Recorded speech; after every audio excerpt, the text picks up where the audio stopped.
Hi, everyone. Welcome back for another episode. Thank you so much for being here and continuing to listen.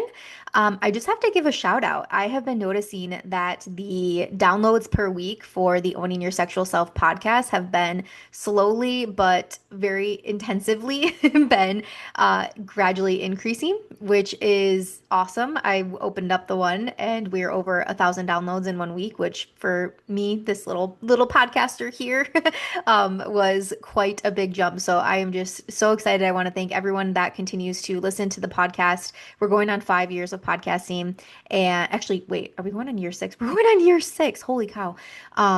And also continuing to share these messages matter. I think, and that's really showing in the reflection of the downloads. So thank you so much.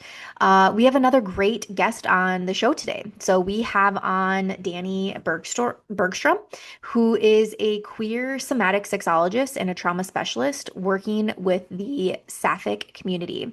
And her work focuses on transforming trauma and intimacy blocks into deeper connection and pleasure through experimental learning. And off the clock, you can find her making life unnecessarily difficult by backpacking through the backcountry with her wife, which is so cool.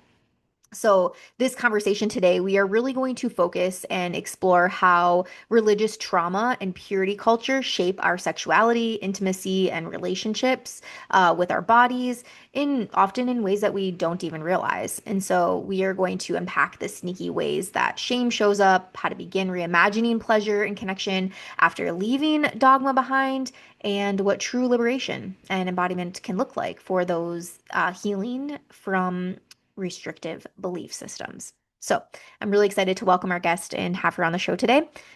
Let's get this started. Thank you so much again for continuing to listen. Hi, Danie. Thank you so much for coming onto the show today. I'm so happy to have you here. I'm really excited to talk with you. Yes. I think this episode is going to be really enlightening for people. I know just in the world, right? How many people are holding on to religious shame or have that upbringing of purity culture, and so yeah, excited to dig into this. And first, want to start off like how did you end up down this in the path of sexuality and the religious shame work? Yeah, so like many things, it was through my own pain and experience. I was raised in a really high control religious group. And so coming out of that, I kind of had to not only relearn the world, but also relearn my relationship with my own body. Mhm. So took years and years and lots of pain. And so now I thought, I want to learn how to help people kind of shortcut that a little bit, give them a little bit more tools than I had when I came out of that experience. Mhm. Yeah, when you think back on your own journey, where did you first notice that purity culture had shaped your relationship with your body or sexuality? Um, I honestly, it wasn't until after I left. So I left when I was 19. I'm 30 now. Mhm. And it wasn't until after I left that I realized I didn't even know that sex could be for me. I thought it was just something that I did to be a good wife and keep my husband happy. I didn't understand that it was an experience that I could enjoy or that could, yeah, just have any effect on me other than just an obligation. So I started to feel like, okay, I think this isn't my idea. I think this is just a learned behavior that I can work on. Mm-hmm. Yeah. So as we're getting into it, I want to just have an understanding of what exactly religious trauma could look like for somebody, or even the words purity culture might be new for people. Could you define both for us in a way that's accessible for people that are listening? Absolutely. So purity culture, um, it is basically the waters that we're swimming in. You don't have to be raised specifically religious, but it's the idea that there is a right way and a wrong way to be sexual, to have sex, to relate to your body, to even relate to other people.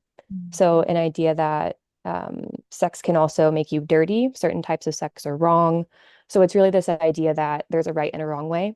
And especially with women, there's a lot more constraints on how you're supposed to dress and act and present yourself according to purity culture so that you could be acceptable to God. But even in a general sense, it's more of like what makes you a good person, what makes you a bad person.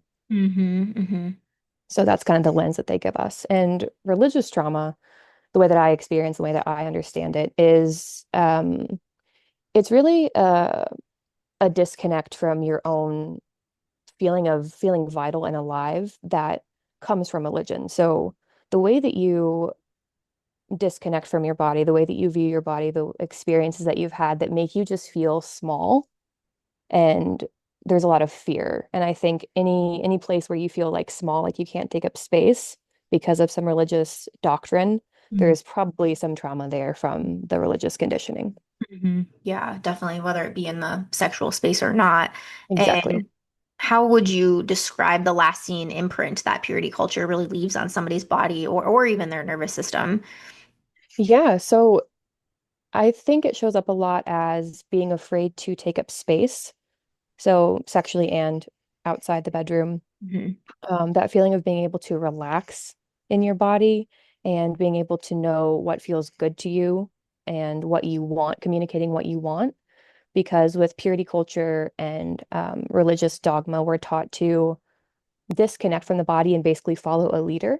So our focus goes from inside our body to what feels good and bad to outside with someone directing us. Hmm. So we're really taught to ignore what our body wants. And so I feel like that is the main reason that we see that showing up in the bedroom is we're not really even aware of what we want Hmm. because we were trained out of checking in with ourselves. Hmm. Yeah, like you are saying, like we outsource our pleasure essentially to, okay, like how, yeah, what is the book, what is the man, the God, whoever, right? Like saying that we should be doing, and we know, right? Even just the word should is coming from a place of shame. Yeah. Yeah. What would you say? Yeah, like what are some of these more like subtle, sneaky ways that these early messages still might show up in adult relationships or even for people maybe who think that they've moved on? Yeah. So moving on from it, it's a journey. And Mhm. the amount of time that passes doesn't mean that you're more or less over it because it's been X amount of years. It really takes intentional rewiring those beliefs and those patterns. Mhm. So I'll just throw that out there because Mhm. I found myself getting frustrated, like, oh, it's already been 5 years and I'm just not over it.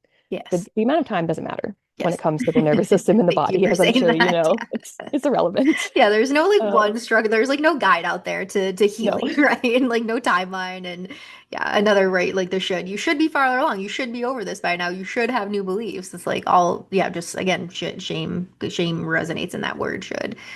exactly. I feel like one of the main ways that I think is kind of sneaky is when you're struggling to receive pleasure in the bedroom of any sort, and your mind starts going to, did I do the dishes? Are my emails done? Am I taking too long? I don't know if I can do this.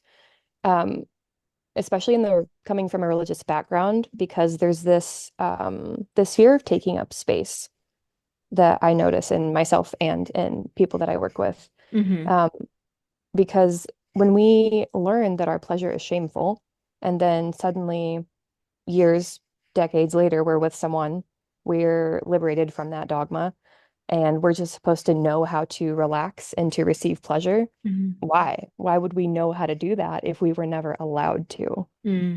So I feel like that difficulty receiving pleasure is one way that I see it show up a lot for people. Hmm. Hmm.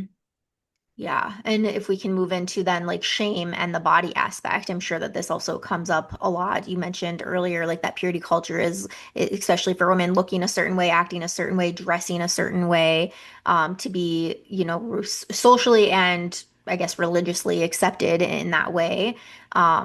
And so, yeah, I see this too in my practice. A lot of people just describe feeling very disconnected or even betrayed by their own body after growing up in the purity culture. And so, how would you say that people can really begin to feel safe in their body again?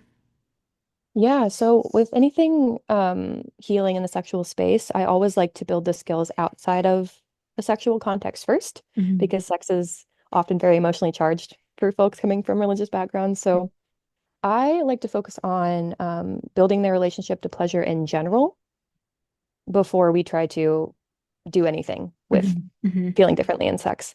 So if you're working with shame from a religious background, I like to start with what makes you feel good every day. So generally for me, I like to take a walk with my dogs to just get the Hmm. fresh air.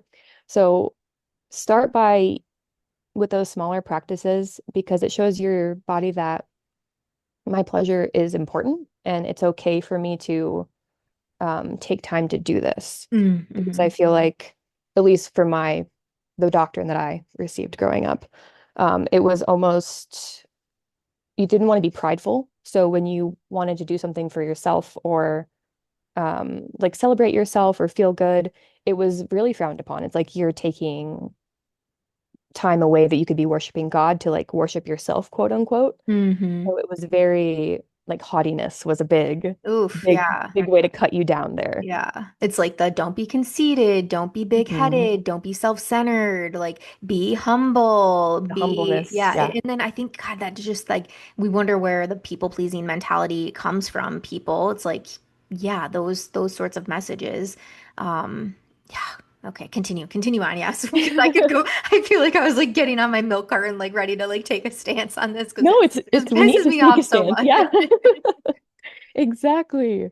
So yeah, we need to take a stance against that because that is the basis of it. Like I am not allowed to put myself first, basically. Mhm. Yeah, so just small, tiny practices. I like to start with those. Um, I even like I take time in the morning to like make my shower the exact perfect temperature that feels Mhm. the best for my skin. So yeah, just tiny things, just seeing how you can feel a little bit more pleasure with what you're already doing. Mhm. Because I don't like to introduce a bunch of complicated or new things. If Yeah. someone's struggling with shame and trauma, just what you're already doing, just turn up the pleasure notch like half a degree, Mhm. a little bit Mhm. more at a time until that feels natural and easy for you to orient to the pleasure that's already Mhm. there. Yeah. Yeah, and if I can kind of piggyback off of that too, I think I would also invite people to when they are intentionally making these choices, like with the shower thing just made me think of this. Like I also do that same thing in the morning. Like I know exactly where the knob is Yeah. for like the perfect temperature, but I never put the intentionality behind it of like I'm linking that to Mm, my pleasure. So I really, really, really love that. And I think I want to invite people as well that after they're doing those things to check in and feel how that feels in the body. Like is yeah. is that bringing up discomfort or uncomfy feelings, or is there a message that you're likely hearing in somebody else's voice in your head that is saying like this is wrong, this you shouldn't be doing this? I have a lot of conversations with clients around reclaiming the word selfish for themselves. Mm, And so yeah, I think this falls into here, or even yeah, if you are incorporating a sexual pleasure practice, or right, like how is that feeling? Like what is coming up for you in the body? And to be able to sit with that, move through it instead of try to pack it down or further the shame in yourself. yeah, I think that's a great point because um, the shame and the pleasure get wired together when you're coming from that religious background. So you feel pleasure and then there's shame on top of it. There's always that Mm-hmm. relation. So you are going to feel shame when Yeah. you're Yeah. trying these for what seems like small pleasure practices, but to your nervous system, these are huge moments of you Mm. stepping up to that. And it's gonna bring up a lot of stuff, and Yeah. that's totally normal. Yeah. Like when we are working with shame, obviously the shame feeling wants us to move away from the thing. Mm-hmm. But if we counterintuitively go toward the thing that is feeling shameful, there's most likely pleasure underneath because they Mm-hmm. got wired together. So it's almost like if you're feeling shame, it's probably not going to feel great at first, but it is a guidepost that you are moving towards something that's important and that you can reclaim for yourself. Yeah, I think of like no pun intended, the fact that this is like a religious trauma episode, but you have like the devil and the angel on the Mhm. shoulder. It's like the two, it's like the shame and the pleasure on your shoulder. So you get to choose in that moment, especially for a person that is beginning to rewire and heal this part of them. Like you get to make that intentional choice of like, no, today I am choosing pleasure and I'm choosing to feel good about this pleasure because the feelings of shame are not. They're not serving us in any sort. They're not creating good sort of feelings in our way. But yeah, this is a common one too for people. They might be able to drop into the pleasure, but then let's say post orgasm immediately after, it's like those intense waves of shame coming Mhm. through, like, oh shit, like I did something wrong, I did something bad, like yeah, and yeah, again, just to normalize like anybody that's experiencing this, that's listening, we get it, we understand, and no story is the same. So um, yeah, I want to roll into safety then because I think safety is important too. How do you Mhm. help your clients like specifically feel safe in their bodies again? Yeah, so I think a huge way that a lot of people find helpful, and I use this all the time, is mapping the trigger. So like when you do feel shame, if I work with people to kind of slow that process down because it's easy, we go from pleasure, shame, then we're shut down, and then suddenly the waves are consuming us and we're just frozen. Hmm. So if we want to track what is happening in the body before you feel that shame wave, what's happening after, what you need after, to kind of slow the process down, because that's how you can start to interrupt it and Mm-hmm. start to redirect instead of just being overwhelmed by shame every time, all the time. Mm. Start feeling more in control Yeah. of your pleasure and how the shame affects you. Hmm. I like that. Yeah. So a little bit, again, going back to intentionality, like inviting people to Exactly. track and yeah, actually check in with your body, actually check in. I know it's so weird. I often, when I ask people like, how does that feel in your body? Or what are you feeling in your body right now? And they just kind of look at me like I have three heads. I'm like, no, really, like, what do you like? Can you notice your feet on the floor? Like, are your palms sweaty? Is your heart racing? Like, what do you notice in your body? And Yeah, yeah, I think shame there, like people are like, what if I say the wrong thing? Or what am I supposed to say here? Like, what's the right thing to say? totally. And that's really relatable for me because I was very dissociated from my Hmm. body for most of my life. And so when I started working on that, I did have a lot of people say, "Where do you feel that?" I'm like, I don't know. Hmm. I Hmm. literally don't feel it." Yeah. And so then I would feel like I'm getting it wrong, which would then trigger more shame. And it was Yep. just I just got in this spiral of like everything I'm doing is wrong. Um, so yeah, when you are working with shame, it's okay if you don't feel anything. Hmm. If you're Hmm. just dissociated from your body, especially for me, dissociation makes always makes a lot of sense. It always happens for a reason. Hmm. And because I learned that my body was dirty and a side of, basically a side of sin and temptation for people, um, it was safer for me to just not feel anything. Hmm. That way I could just go on trying to please God and not be so, um, yeah, so worried about my body making me sin. Hmm. Yeah. Why do you think that the somatic work is so important and like in the body work is so important to people that are healing this sexual shame?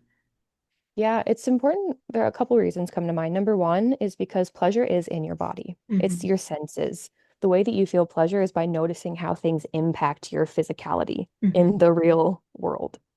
And so if you're not aware of what's impacting you, then you don't know what feels good or bad, so you don't know what to ask for. Hmm. So that's really important in reclaiming your pleasure in from the religious context. Hmm. Also, because shame does live in the body. So the systems outside of us, the religious trauma, the purity culture, those things affect us. They're not just a mental concept. They affect us physically. So shame comes with a lot of tension and bracing and that often causes a lot of numbness. Hmm. And so if we have to work with that physical tension in the body, um, for shame to feel released, we have to acknowledge the physical tension that it's causing, or else our mind can be like, oh, I shouldn't feel shame. Sex is okay. But the body is saying, no, no, actually, it's not. There's still that tension. So we have to Hmm. work on both levels. Yeah. Yeah, that makes sense. I've been having a lot of conversations with people really this year because I also recently got trained in somatic work and um, yeah, I think it's so important. I've been doing traditional like talk therapy for years and years and years, but now bringing in the somatic point, it's really been a game changer for people. And yeah, I think a lot of people in the world are dissociated from their body, whether it's from religious trauma or not. I think that's the world that we live in. We're in that masculine scope. We got to hustle, we got to be, success, progress equals success. And yeah, it's like I'm like rest equals success. Like that's the message I'm Right. trying to implement into people too. Yeah, I love that. And also like on the topic of somatic work, um, the body learns through new experiences, not just from information. Hmm. Same way, like you're riding a bike, you can read how to do it, but until you get on the pedals and fall off, you're not really going to understand how to do it in the 3D, in the world. Hmm. And so, especially what I like to do with people, is we would work with a lot of touch. So, giving and receiving, obviously, all based within enthusiastic consent. Hmm. But yeah, for example, maybe you know that sex is great and that you shouldn't feel shame, but maybe if I reach out and I touch your arm, you notice that your stomach tenses and you feel like throwing up, Mm-hmm. right? So the body is always giving us signals, and sometimes having new experiences that are touch-based, that are physical, helps us rewire and relearn the patterns really quickly because it's an embodied experience, not something we Mm-hmm. have to practice in our minds, basically. Hmm. Yeah, I think that would be a great way for people to start, even if they did that as a self-practice, even Yeah, something absolutely. like pleasure mapping, vulva mapping, body mapping, like any of that. Yeah, because it's like relearning that you mentioned consent. It's relearning what pleasure is, what consent is, what agency over your body means, and how to, yeah, how to communicate that both, like even internally, like your yes and your no is equally as important for you to know as well as for somebody else to know.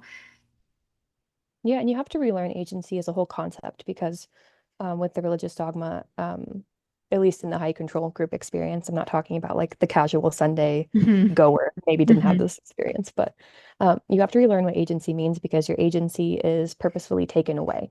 So you're disempowered on purpose. Hmm. And so you may have never had an experience of agency Yeah. around your own body and your own desire. So relearning that it's a big ask and it takes a lot of time. And going back to what you're saying, you have to include the body because your body says yes or no. So Hmm. you have to learn what that is to have great sex and intimacy, but also just a life that you want to have outside of the dogma. Yeah.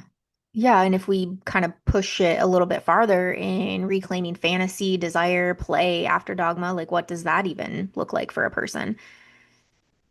Yeah, exactly. And reclaiming the fantasy is huge. And then once you do maybe feel less shame around what you want, I find that asking for it is another huge hurdle because Mhm. in the religious context, we're often taught to stay in line and stay quiet and not speak up and rock the boat, basically, because Mm. it's an us versus them mentality.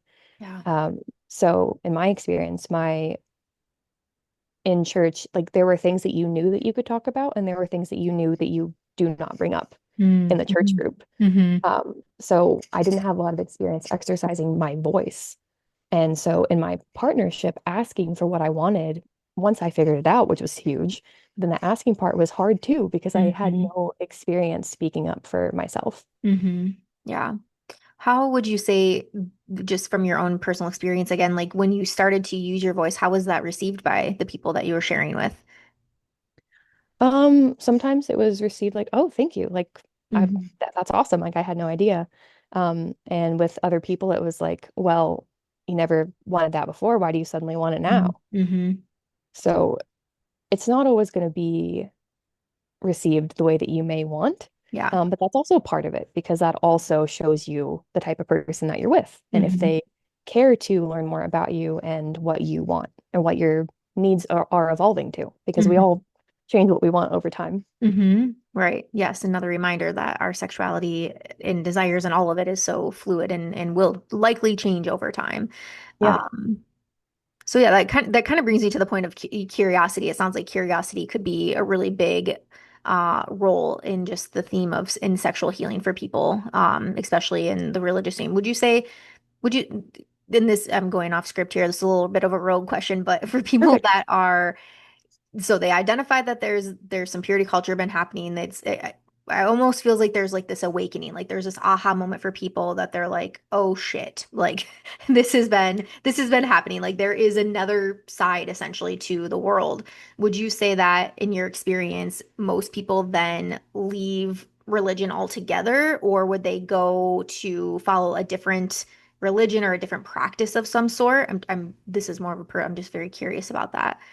Yeah, I've definitely seen both. My personal experience, the pendulum swung all the way to the other side, as Mhm. it tends to do. Mhm. So I was evangelical, high control, religious, and then I swung to atheists, science only, nothing Mhm. that I can't see exists, like, that kind of thing. And now I've found somewhere more in the middle. Like, Mhm. I can't see it. Why am I to say what it is? Like, Mhm. I Mhm. feel like I've humbled myself in the sense that not in the religious like small sense, but in the sense that like my human senses have limitations and that's okay. Mhm. Yeah. And it sounds like, yeah, from really like being on one end and then the other, as you said, kind of finding like that middle ground that works for you. It seems like that is coming from more of that empowered lens of like it's coming from choice, it's coming from empowerment of your deciding essentially like what is true for you or what you believe to be true for you. Exactly, because I've learned how to listen to what feels right in my body, Hmm. like sexually and otherwise, and so now I have belief systems that feel comfortable for me, not that they're being imposed on me. Hmm. I don't feel like I'm grasping at it out of fear anymore, which is what was happening at both ends of that pendulum before. Yeah, definitely.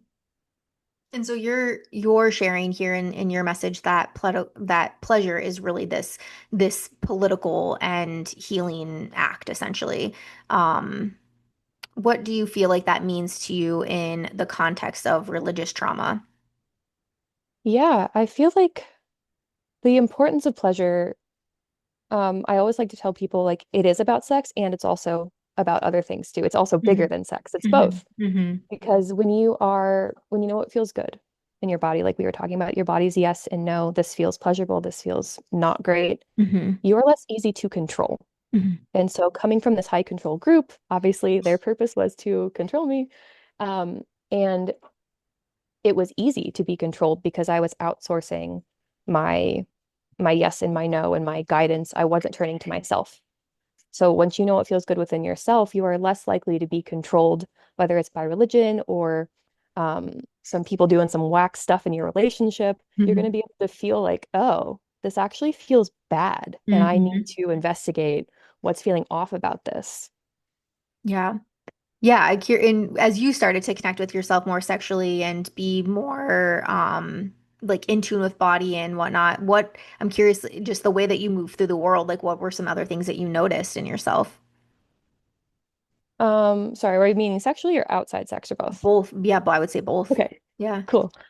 Um, Outside of sex, I would say I got a lot more confident. Hmm. Um, Again, with the voice, I got more comfortable speaking up and advocating for myself, which meant setting boundaries with some people, which meant saying like, "Hey, actually, what you said, that wasn't okay with me." Hmm. That was huge, big deal for me. And then sexually, I got more comfortable just with what turns me on, less Hmm. shame, and also I got more okay with the fact that my religious trauma and the shame that came with it, it did shape like some things that turned me on. So like I Yeah. like that naughty feeling, that is so fun to me. And I Hmm. understand where that comes from, and that's okay Hmm. because our sexuality and our desires are shaped by so many things, good and painful. Hmm. And I think once we can get on board with that, then we can dissolve the shame a lot faster. Yeah. Yeah. What a amazing example. Like when you move through that lens of shame, like what really becomes possible. And again, the curiosity, like, okay, I'll be curious, like yeah, playing with this kink essentially of yeah, like this is wrong, this is bad, this is risky. Um, Yeah. yeah, sounds super hot. Yeah, right. You can make it fun. Like the Yes, painfulness can exactly. also be fun.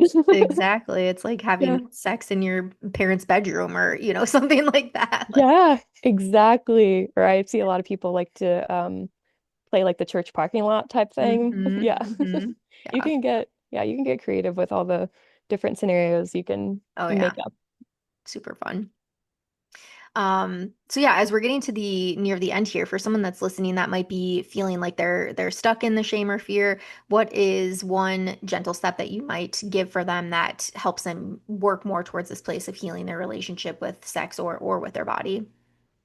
Yeah, so besides what we already talked about, something else that has helped me a lot is consuming media that's sex positive. Hmm. So I have been recommending the book Want by Gillian Anderson, I think's her last name. Hmm. But it's a compilation of anonymous fantasies that women have submitted to her, and she Hmm. just put them all in a book.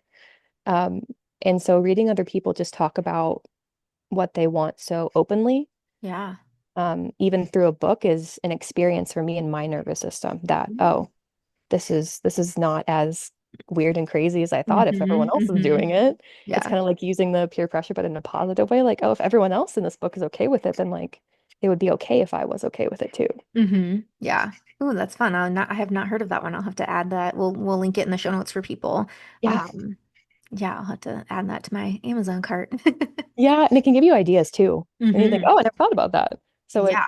it's not only de-shaming it and normalizing it, but it's also kind of seeing what lights your body up, what really hits you from Hmm. that, gives you some ideas.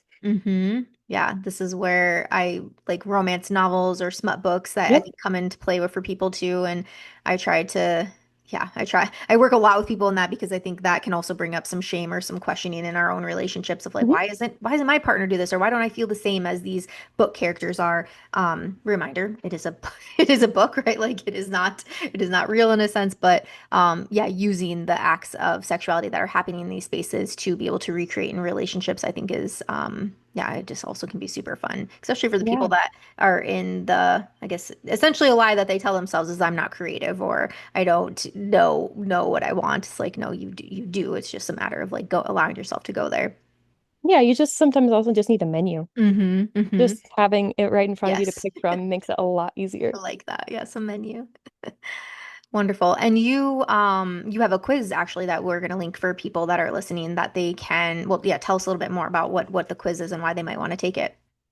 Yeah, so the quiz asks you just a few questions. They're true or false questions, so super easy to do at any time. And it's basically at the end, it tells you what your dominant nervous system response is to intimacy. Mhm. So a lot of people feel a lot of shame if their body's reacting in a way that their mind doesn't want them to. So it's kind of the purpose of it is to help you understand what your body is doing to Mhm. kind of dispel some of the shame. And then you also get some practices specifically to that state and that the way your nervous system responds. You have some manageable practices in and outside of sex that you can start to teach your body that pleasure can feel good and feel safe. Amazing. Yeah, that I think will be a nice resource for people. And then follow up to that are any social media outlets that you're on that if people are interested in your content or wanted to follow you or even connect with you. I know you're in Colorado, but anything that you would want to add there. Yeah, I do YouTube videos. Mm, So sapphic sexologist is my name. Don't do a lot of other types of social media, but I also have an email list. So I like perfect. to keep it a little old school, a little personal. If people are Yeah, into that, I yeah. love to have them over. Awesome. Well, thank you so much again, Danny, for coming on to the show today. Any final words of encouragement for listeners today on our topic? Yeah, I think I just want to say that no matter where you're starting from, the biggest idea that's going to feel a little foreign to you is that um, you do deserve to feel pleasure, Mm. despite what everything else in the religious context may have told you. So I think just even just writing it down, just like holding on to that core fact, Hmm. I think can be an anchoring point for when things feel really hard or unfamiliar or shameful. Just like coming back to that core belief of, okay, I do deserve this and I can get there. And Hmm. to just take your time. Yeah. Yeah. Pleasure is your birthright. Exactly. Just Yeah. keep that in mind. Like that is that me and my microphone. That is what I'm saying. Yeah. Awesome. Well, thank you again so much for coming onto the show and the work that you do and helping people just really navigate this and create a life that is more filled of pleasure and embodiment and yeah, just empowerment in their bodies overall. Yeah. Thank you so much. We need as many people as possible Mhm. doing this for themselves and for other people. So yeah, this is great Agree, to talk to you. agree. Thanks so much.